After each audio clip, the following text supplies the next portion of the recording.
We need to build a consensus. We need to come together as a community, all the stakeholders, meaning every one of you, along with business people, because we realize that the cost of construction has been skyrocketing, so there has to be a profit margin for the builder.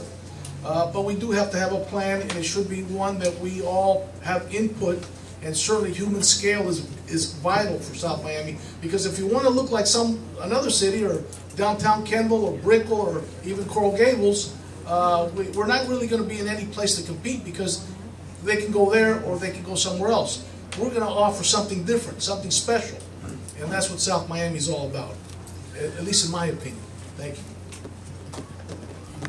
So I agree with Horace that we shouldn't be anything but what we are, and we should reinforce the character of our Main Street. And I think we have, to Victor's credit, we have a very good hometown plan. And I think, maybe some tweaking here and there can make it better. But I think generally, I was surprised recently, because I do watch all the commission meetings at home as a live stream, that the Henry Pino project on Sunset actually allowed for 196 units an acre. I work in land use. City of Miami, the average density for comparable zoning is 150 units an acre. So it's actually more dense when I learned about the details of the project than I would have expected. So I think we've got the right amount of density in downtown. I think what we're lacking is predictability to work the plan, right? South Miami, in the circles that I work, is not a community that investors want to invest in. Right? The reason we have vacant parking lots in downtown is because they fear coming into our process because it's not predictable. I think the day we allow people to be guided by the code and invest based on what the rules are, and that's a rational process, we'll see the results that we want. And if we don't like the results we're getting, we should change the code and adapt it and make the rules predictable for everyone to participate and hopefully grow the city with the character and style that we want.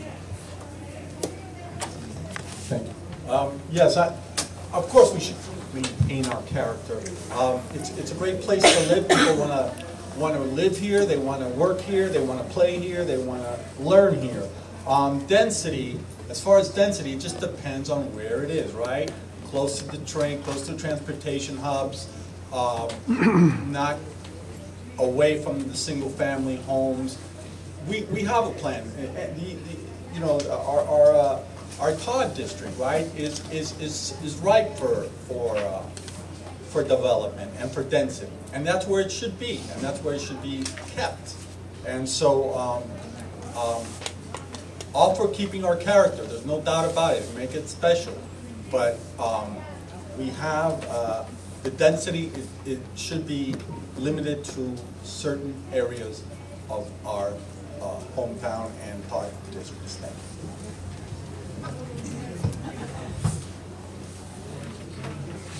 I think everybody's in agreement that we need to keep our culture for our downtown. I mean, that's given. That's what we hear. That's what we listen to, and that's what we're trying to do. Is just listen to what the people have to say. On the Environmental Review and Preservation Board, we've already started working on a paper and a document where we've seen different community leaders in the RPB from different areas trying to give their input on what they think the code should start looking like. So we're starting to work on a document already to hopefully implement into the code, and we can vote on the commission and understand what the density should look like. Not only for single family, because we want to keep it low, but for the high density areas, where we think is the density should stay at. So I think there's a plan. I think we need to tweak it like Javi said, but it's coming.